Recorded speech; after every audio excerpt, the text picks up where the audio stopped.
আসসালামু আলাইকুম সবাইকে। নন মেজর ফান্ডামেন্টাল অফ ম্যাথমেটিক্স অধ্যায় 4 অর্থাৎ ডি ময়ভরের উপপাদ্য এই চ্যাপ্টারের পার্ট 2 অংশে সবাইকে স্বাগতম। আজকে আমরা 3টা অঙ্ক সলিউশন দেব, 4, 5, 6। এর আগে হচ্ছে 3টা অঙ্ক সলিউশন দিয়েছি, এবার হচ্ছে পরের 3টা অঙ্ক সলিউশন দেব। সো শুরুতে আছে 4 নম্বর অঙ্কটা। যদি x r equal cos pi by two the power r plus I sine pi by two the power r হয়, তবে দেখা হচ্ছে x1 x2 x3 dot dot dot infinity equal -1। এটা সলিউশন করতে হবে। তো সলিউশন আসি, তাহলে আমাদের দেওয়া আছে, দেখেন x r equal cos pi by two the power r plus I sine pi two the power, এটা মান দেওয়া আছে। যেখানে r1 আর ইকুয়াল আমরা 1 2 3 ধরি, ইত্যাদি আমরা ধরি। সো এখানে আমার হচ্ছে দেওয়া আছে যে মানটা আর এর মান, সে আর এর ওখানে আমরা 1 2 3 ইত্যাদি বসে পাই। তাই এক্স 1 হলে আমরা কত হবে, আর এর মান 1 হলে cos pi by two plus I sine pi by two হবে। তাহলে আর এর মান 2 হলে কত হবে, x2 ইকুয়াল হচ্ছে cos পাই বাই 2 স্কোয়ার, আর এর জায়গায় হচ্ছে 2 হবে, আই সাইন আবার হচ্ছে পাই 2 স্কোয়ার। এবার 4 এর মান 3 যদি হয়, তাহলে cos পাই বাই 2 কিউব, আর এর জায়গায় 3 হবে, plus I sine pi by 2 cube হবে। এভাবে আমরা অনেকগুলো বসাইতে পারি। সো ডট ডট ডট এভাবে দিলাম। তাহলে হচ্ছে পরের লাইন কী হবে, তাহলে হচ্ছে পরের লাইন, আশা করি এই জিনিসটা বুঝতে পেরেছেন সবাই। সো পরের লাইনে আমরা হচ্ছে কী করি, আমরা হচ্ছে লেফট হ্যান্ড সাইড লিখি যে x1 x2 x3 dot dot infinity. So আমরা এখানে x1 x2 x3 এর মানগুলো বের করে নিয়েছি। সো এখন x1 x2 এবং x3 এর মানগুলো আমরা হচ্ছে ওই জায়গায় বসাই দেবো লেফট হ্যান্ড সাইডে। সো আমরা মানগুলো বসাইলাম, তাহলে x1 x2 x3 এর মানগুলো বসাই পাই। এখন হচ্ছে দেখেন যে cos পাই বাই 2 দ্বারা cos pi by 2 square cos pi by 2 cube গুণ করা যায়। তাহলে 3টে গুণ করলে হইতেছে cos pi by 2 cos pi by 2 square এবং হচ্ছে cos পাই বাই 2 কিউব, এই 3টে গুণ হইতেছে। এখন এই 3টে আমরা লিখতে পারি, এইভাবেও লেখা যায় যে cosটা বাইরে লিখে তাহলে হচ্ছে পাই বাই 2 স্কোয়ার, অর্থাৎ কোণের যে মানগুলো হচ্ছে সেগুলো আমরা এইভাবে লিখতে পারি যে cos পাই বাই 2 মানে একবারে লেখা যায় cos পাই বাই 2 স্কোয়ার এবং cos মানে পাই বাই 2 কীভাবে লেখা যায়, কসটা বাইরে লেখে। আশা করি বুঝতে পেরেছেন। যে 3টে গুণ করলে তাহলে হচ্ছে গুণটা তাহলে হচ্ছে আলাদা আলাদাভাবে লিখে এভাবে আমরা লিখতে পারি যে শুধু কসটা বাইরে লেখে তার মানগুলো। এভাবে হচ্ছে আমরা সাইনটাও লিখতে পারি। তাহলে সাইনের ক্ষেত্রে হবে কি আই সাইন, তাহলে ওইটা হচ্ছে বাইরে, আর হচ্ছে ভিতরে আমরা লিখতে পারি কোনগুলো, তাহলে pi by 2 square plus pi by 2 cube plus dot ডটে চলবে। তাহলে এখন হচ্ছে আমরা তাহলে এখানে কি করতে পারি, এখানে হচ্ছে cos তাহলে হচ্ছে বাইরে থাকলো, আর এখানে দেখা যায় যে পাই বাই 2 আমরা কমন নিতে পারি। তাহলে পাই বাই 2 কমন নিলে কী হবে, শুরুতে হবে 1, তারপরে হচ্ছে হাফ হবে, প্লাস হচ্ছে হাফ, সরি এখানে একটা ভুল হয়েছে। এখানে দেখেন যে প্রথমে পাই বাই 2 কমন নিলে প্রথমে হবে হাফ, তারপরে হচ্ছে হাফ স্কোয়ার হবে না, শুধু হাফ হবে, তারপরে হচ্ছে half square plus dot dot dot এভাবে। তাহলে আমরা সাইনটা থেকেও হচ্ছে আমরা পাই বাই 2 কমন নিতে পারি। তাহলে সাইন, তাহলে পাই বাই 2 কমন নিলে কী হবে, পাই বাই 2 কমন নিলে হচ্ছে এখানে প্রথমে হবে 1 প্লাস হাফ, তারপর হচ্ছে হাফ স্কোয়ার, এভাবে চলবে। আশা করি বুঝতে পেরেছেন। এই লাইনটা খুবই ইজি একটা লাইন। সো এরপরে হচ্ছে আশা করি বুঝতে পেরেছেন, খুবই ইজি একটা অঙ্ক। তাহলে এখানে দেখেন পাই বাই 2 কমন এসে, আর হচ্ছে সাইনের ক্ষেত্রে পাই বাই 2 কমন এসে। এবার হচ্ছে আমরা একটা কাজ করি, সেইটা হচ্ছে এখানে একটা হচ্ছে সূত্র হইতেছে। সেই সূত্রটা কি, সূত্রটা একটু দেখলে বুঝতে পারবেন যে এখানে হচ্ছে 1 প্লাস হাফ স্কোয়ার একটা ধারার মতো হয়েছে, এই সাইনের ক্ষেত্রে একটা ধারার মতো হয়েছে। সো এইরকম ধারার ক্ষেত্রে আমরা একটা সূত্র জানি, সূত্রটা হলো যে 1 plus r square plus dot dot dot হলে আমরা এইটা সমান সমান লিখতে পারি কি 1 ডিভাইড 1 মাইনাস আর। সো এখানে আমাদের ওই অঙ্কের ক্ষেত্রে দেখেন যে শুরুতেও আমাদের 1 আছে, আর হচ্ছে আর এর পরিবর্তে এখানে আছে হাফ। সো এখানে আর এর মান তাহলে কত, হাফ। তাহলে আমরা ওই অনুযায়ী লিখতে পারি কি, তাহলে ওই অনুযায়ী আমরা সূত্র লিখতে পারি যে কস আর পাই বাই 2 তো যেরকম আছে পাই বাই 2 এরকম, আর এই সূত্রের পরিবর্তে আমরা লিখতে পারি যে সূত্রের 1 ডিভাইডেড হচ্ছে 1 বিয়োগ আর মানে হচ্ছে হাফ। তাহলে একইভাবে হচ্ছে আমরা সাইনের ক্ষেত্রেও লিখতে পারি, সূত্র হইতেছে তাহলে পাই বাই 2 গুণন 1 বিয়োগ আর, অর্থাৎ হচ্ছে হাফ। এখন তাহলে আশা করি বুঝতে পেরেছেন সূত্রটা থেকে। এখন হচ্ছে তাহলে আমরা পরের লাইনে এসে পরের লাইনে কী করে, পাই বাই 2 এখানে হচ্ছে 1, আর 1-এর থেকে হাফ বাদ দিলে হইতেছে কত, হাফ। তাহলে আই সাইন পাই বাই 2 গুণন হচ্ছে 1, আর এখানেও সেম 1-এর থেকে হাফ বাদ দিলে হাফ, তাহলে এখন আমরা পরের লাইনে আছি কস, তাহলে পাই বাই টু, এখানে হাফ হচ্ছে কি 2 নিচে আছে, তাহলে 2 যাবে উপরে আর 1 আসবে নিচে। আমরা তো জানি গুণ করলে উল্টায় যায়। I sine pi by two, এখানেও সেম জিনিস, যে 2 নিচে আসে, তাহলে আমাদের কী হবে, 2 যাবে উপরে আর 1টা আসবে নিচে। সেখানে দেখেন 2 কাটা যেতেছে আমাদের, তাহলে কসের ক্ষেত্রে 2 কাটা যায়, এখানে হচ্ছে 2 কাটা দিয়েছে, তাহলে হইতেছে কত, কস পাই, আর এখানে আই সাইন পাই। সো এখানে একটা, তাহলে আশা করি বুঝতে পেরেছেন। এখান থেকে আমরা জানি কস পাই এর মান কত, কস পাই এর মান হচ্ছে -1, আর এখানে আই সাইন পাই এর মান 0, তাহলে আই এর সাথে 0 গুণ করলে তো 0 হবে, আর এখানে তাহলে হচ্ছে শুধু তাহলে -1 থাকলো, সুতরাং আমাদের রাইট সাইড প্রুভড হইলো, তাহলে শুড। তাহলে লেফট হ্যান্ড আর রাইট সাইড আমরা হচ্ছে তাহলে লিখতে পারি left hand side equal right hand side should. আশা করি অঙ্কটা বুঝতে পেরেছেন, খুব ইজি একটা অঙ্ক, ভেরি ভেরি ইম্পর্টেন্ট একটা অঙ্ক। তাহলে আমরা হচ্ছে পরের 5 নম্বর অঙ্কটাতে যাই। তাহলে 5 নম্বর ডিমের উপদ্রয়ের সাহায্যে সমীকরণটা সমাধান করো। সমীকরণটা দেখেন দেয়া আছে, তাহলে দেওয়া আছে x7 প্লাস হচ্ছে x4 plus x3 plus 1 equal 0। এখান থেকে আমরা কী করতে পারি, x4 কমন যায়, তাহলে x4 কমন করলে x3 প্লাস 1, আর এখানে হচ্ছে 1 কমন করলে x প্লাস 1, তাহলে এখান থেকে x3 প্লাস 1, তাহলে হচ্ছে x3 প্লাস 1 কমলে x4 প্লাস 1 ইকুয়াল 0। এখন হচ্ছে x3 প্লাস 1 ইকুয়াল 0 লেখা যায় যে, তাহলে এখানে 1 আছে, তাহলে 1টা এইদিকে আসলে কত হবে, -1। সো এখানে দেখেন -1-এর পরিবর্তে লেখা আছে কস পাই, আর হচ্ছে প্লাস আই সাইন পাই, এটা এক্সট্রা লেখা যায়, মানে হচ্ছে সাইন পাই এর মান হচ্ছে 0, তাহলে 0-এর সাথে আই যোগ করলে গুণ করলেও 0 হবে, সো ওটা এক্সট্রা লেখা যায়, কারণ হচ্ছে কস পাই লিখলে আমার জোড়া জোড়া লিখতে হবে, যেহেতু বলছিলাম যে এই অঙ্কগুলোর ক্ষেত্রে হচ্ছে কোণ নিয়ে আসতে হবে। সো এখন আমরা দেখেন যে cos pi plus I sine pi, তাহলে হচ্ছে লেখা যায়। এখন দেখেন যে কস, তাহলে হচ্ছে আমাদের এখানে কি করা যায়, তাহলে এখানে হচ্ছে কস 2n পাই নিয়ে আসতে হবে। সো এটা নিয়ম যে এখানে যে কোণ সমাধানের ক্ষেত্রে কোণের সাথে হচ্ছে 2n পাই বা 2k পাই বা 2r পাই, এগুলো হচ্ছে এক্সট্রা যোগ করে নিয়ে আসতে হবে।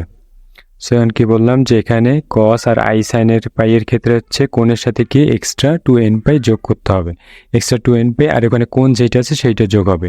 সো 2n পাই এক্সট্রা প্লাস হচ্ছে পাই, আর এখানেও 2n পাই প্লাস পাই এক্সট্রা হলো। সো এই ধরনের অঙ্ক হচ্ছে 2n পাই বা 2r পাই বা 2k পাই, যে কোনো একটা যোগ করলে হবে।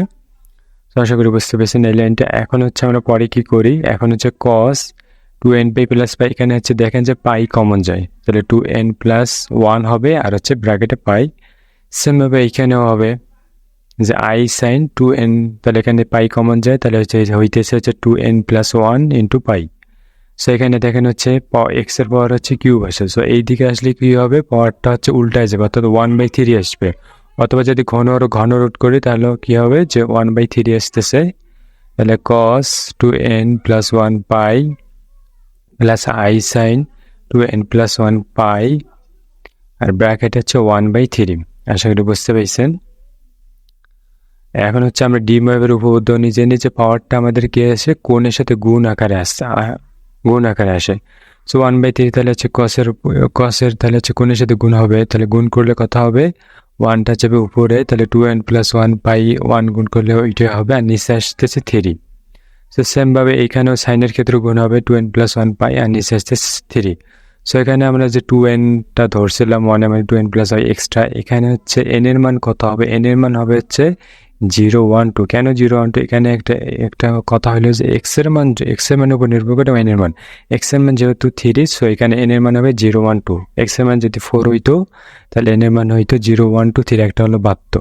সো x এর মান যত হবে তার চেয়ে একটা করে কমবে। আশা করি বুঝতে পেরেছেন। এখন হচ্ছে তাহলে হচ্ছে আমাদের শুরুতে বলছিলেন যে আমাদের 2টা মান বেরাইছে, তাহলে সমাধান থেকে কয়টা মান বেরাইছে, 2টা x এর। তাহলে আবার যে শুরুতে দেখেন যে x³ plus 1 into x4 plus 1, তাহলে x³ প্লাস 1 এর তো আমরা করলাম, এখন x4 প্লাস 1, সো একেবারে x4 প্লাস 1 ইকুয়াল 0। তাহলে হচ্ছে আমাদের কত হবে, তাহলে হচ্ছে এই দিকে তাহলে হচ্ছে 1টা এই দিকে নিয়ে আসলে হবে -1 হবে। সো পুনরায় আমরা কি করি, তাহলে পুনরায় আমরা হচ্ছে কোণ নিয়ে আসি, cos পাই -1 এর ভিতরে আর আই সাইন পাই, এটা হলো এক্সট্রা জোড়ায়। তাহলে এখন হচ্ছে 4, এখন হচ্ছে আমরা এক্সট্রা একটা তোমার 2n প্লাস 1 বা 2r পাই প্লাস এক্সট্রা নিয়ে আসতে হবে।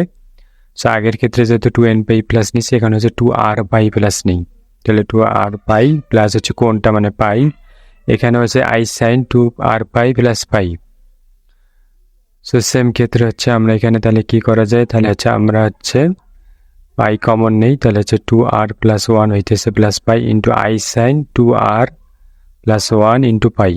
আশা করি বুঝতে পেরেছেন। সো এই দিকে দেখেন হচ্ছে 4 থাকতেছে এক্স এর পাওয়ার। সো এই দিকে আসলে হবে হচ্ছে 1/4 পাওয়ারটা, তাহলে r প্লাস 1 পাই ইন্টু হচ্ছে আই সাইন 2r প্লাস 1 পাই, তাহলে হচ্ছে পাওয়ার হইতেছে আমাদের কত, পাওয়ার হইতেছে 1/4। আশা করি বুঝতে পেরেছেন। 1/4 হবে পাওয়ার। সো ডিমের উপপাদ্য নিয়ে যদি আমরা জানি যে পাওয়ার যদি থাকে, যেইটাই পাওয়ার থাকে সেটা হচ্ছে কোণের সাথে গুণ আকারে আসে। সো এখানেও গুণ আকারে আসবে তাহলে। সো পরের লাইনে আসবে হচ্ছে আমাদের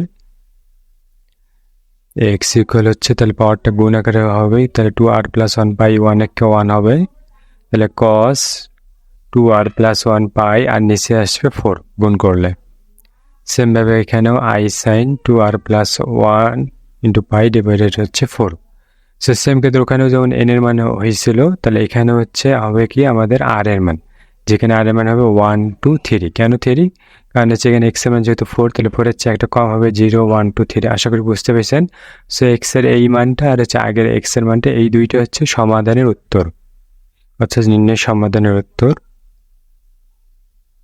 আশা করি বুঝতে পেরেছেন। সো এখানে যেমন একটা উত্তর, এই এক্স এর মান একটা,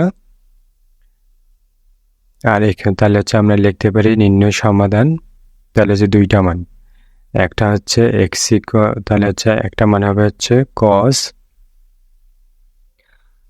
2n প্লাস 1 ইন্টু পাই ডিভাইডেড হচ্ছে 3 plus I sine 2n plus 1 pi divided 3, যেখানে n এর মান হইতেছে আপনাদের 0 1 2। তাহলে এইটা শুরুতে বের করছিলাম, আরেকটা মান পরবর্তীতে বের করছিলাম, সেটা হচ্ছে যে কস 2r প্লাস 1 পাই ডিভাইডেড হচ্ছে 3 প্লাস হচ্ছে I sine 2r plus 1 plus pi into pi divided 4, যেখানে আর এর মান হইতেছে আপনাদের হচ্ছে কত, যেখানে আর এর মান হইতেছে 0 1 2 3, যেখানে আর এর মান হইতেছে আপনাদের 0 1 2 3। এইটা হচ্ছে মেইন উত্তর আমাদের। সো এইটুকু করে দিলে হবে। সো এটা ভেরি ভেরি ইম্পর্টেন্ট একটা অঙ্ক, এবার সামনে এটা করিয়ে রাখেন। তাহলে এবার আমরা পরের অঙ্কে আসি 6 নাম্বার। n যদি যোগবোধক পূর্ণ সংখ্যা হয় তবে দেখাও যে a plus ib to the power n plus a minus ib to the power n equal to a square plus b square power হচ্ছে n divided to cos n to n into tan inverse b by a। So আমরা হচ্ছে সলিউশনে আসি, তাহলে ধরি a equal r cos theta এবং b equal r sin theta ধরি। So a square plus b square করলে হবে তাহলে r স্কয়ার cos স্কয়ার হবে, আর হচ্ছে b স্কয়ার যেহেতু করছি তাহলে b স্কয়ার হবে কত, r স্কয়ার sin স্কয়ার হবে। তাহলে এখানে আর স্কয়ার কমন যায় আমাদের, তাহলে হইতেছে cos স্কয়ার প্লাস হচ্ছে sin স্কয়ার। তাহলে আমরা লিখতে পারি তাহলে হচ্ছে এইদিকে a square plus b square সমান এইটা, এখন a square plus b square, এখানে দেখেন আর স্কয়ার ইন্টু হচ্ছে cos square plus sin square, অথবা sin square plus cos square equal 1 লেখা যায়, আমাদের সূত্র জানি। সেখানে আমরা কি করি, আমরা হচ্ছে ঘুরে উল্টায় লিখি, আর স্কয়ার ইকুয়াল লেখা যায় a square plus b square, সাজায় ঘোরায় লিখলাম। এখন আমরা যদি আমরা রুট করে তাহলে কি করে, আর এর স্কয়ার বাদ যাবে আর এখানে আসবে বর্গমূল a square plus b square root করলে। তাহলে আশা করি বুঝতে পারছেন। এখন হচ্ছে আমরা আর একটা কাজ করি, সেখানে হচ্ছে b বাই a ইকুয়াল করি। তাহলে b বাই a ইকুয়াল করলে কত হবে, তাহলে b এর মান হচ্ছে r sin থিটা, তাহলে b ইকুয়াল হবে তাহলে b উপরে যাবে r sin থিটা, আর হচ্ছে a এর মান হচ্ছে কত r cos থিটা। তাহলে হচ্ছে আমাদের এখানে b বাই a আর যাইতেছে কাটা, তাহলে সাইন বাই কস আমরা কি জানি tan থিটা। সো আমরা এই জিনিসটা কি করি, এই জিনিসটা আমরা উল্টায় লিখি, তাহলে tan থিটা ইকুয়াল হচ্ছে b বাই a, মানে ঘুরে লিখলাম।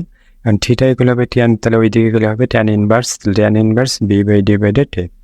আশা করি বুঝতে পেরেছেন। সো আমরা এই মানগুলো বের করে নিলাম অঙ্কের সুবিধার্থে। এখন লেফট হ্যান্ড সাইডে দেখুন দেওয়া আছে a প্লাস b ডিভাইডেড, তাহলে লেফট হ্যান্ড সাইডে আমরা লিখি a plus ib to the power n plus a minus ib to the power n। So এখন আমার হচ্ছে এর মান b এর মান এগুলো বসাই দিই। তাহলে এর মান আমাদের শুরুতে কত ধরছিলাম, r cos থিটা, আর b এর মান ধরছিলাম হচ্ছে r sin থিটা, আর হচ্ছে পাওয়ার যেহেতু n আছে পাওয়ার n।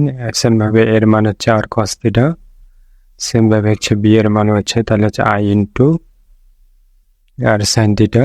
আশা করি বুঝতে পেরেছেন। এখন হচ্ছে আমরা তাহলে কি করি, তাহলে হচ্ছে উভয় দেখে দেখুন আর আর কি তাহলে আর আর আমরা যে ব্র্যাকেটে বাইরে লিখি তাহলে পাওয়ার সহ আসবে, যেহেতু পাওয়ারটা উপরে আছে তাহলে আর এন। আর এখানে আমরা কি কি জানি, ডিমের উপপাদ্য নিচে নিচে পাওয়ারটা যেইটা আছে পরে তাহলে হচ্ছে থিটার সাথে গুণ আকার আছে, তাহলে এখানে হবে cos n theta plus I sine n theta, ডিমের উপপাদ্য নিচেই। সো সেমভাবে এখানে হবে কি আর টু দি পাওয়ার এন, আর হচ্ছে এখানেও সেমভাবে হবে পাওয়ারটা তাহলে হচ্ছে কোণের সাথে গুণ হবে cos n theta minus i sine n theta. তাহলে এখন হচ্ছে 2 দেখে থাকেন আর এন আছে, তাহলে r to the power n common চাই, তাহলে cos n theta plus I sine n theta plus হচ্ছে cos n theta minus i sine n theta. So আমাদের এখানে আই সাইন এন থিটা, তাহলে আই সাইন এন থিটা যাইতেছে কাটা, সেখানে হইতেছে আর এন। তাহলে আমরা পরের লাইনে আসি,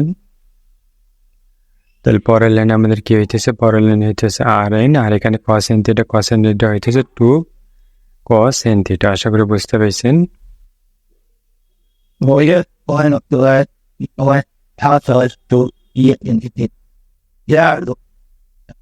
এখন দেখেন হচ্ছে 2r, তাহলে 2টা সামনে লিখলাম আর এন cos n থিটা।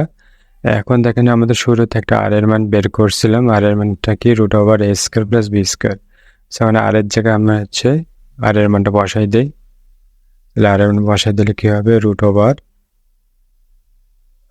তাহলে আর আমরা বসাই দিই √a² প্লাস b স্কয়ার, তারপর n, আর হচ্ছে cos n থিটা। এখন আমরা থিটার মানটাও বের করে নিয়েছিলাম, থিটার মানটা কত, থিটার মানটা হলো tan inverse b by a। তাহলে আমরা থিটার জায়গায় আমরা কি করি, থিটার জায়গায় আমরা tan inverse b by a আমরা বসাই দেই। আশা করি বুঝতে পারি, এই জায়গায় শুধু মান বসাইছি আমরা আর এর মান আর থিটার মান। সো এখানে কি করি, √, যেহেতু আছে তাহলে √, আমরা জানি হচ্ছে হাফ, তাহলে হাফের সাথে n গুণ করলে হবে n ডিভাইডেড 2, আর এখানে হইতেছে cos n tan inverse b divided a। So এটা আমাদের হচ্ছে রাইট সাইডে ছিল, সো লেফট হ্যান্ড সাইড এবং রাইট হ্যান্ড সাইড প্রমাণিত হলো শুট। আশা করি বুঝতে পেরেছেন, খুব ইজি একটা অঙ্ক, ভেরি ভেরি ইম্পর্ট্যান্ট একটা অঙ্ক।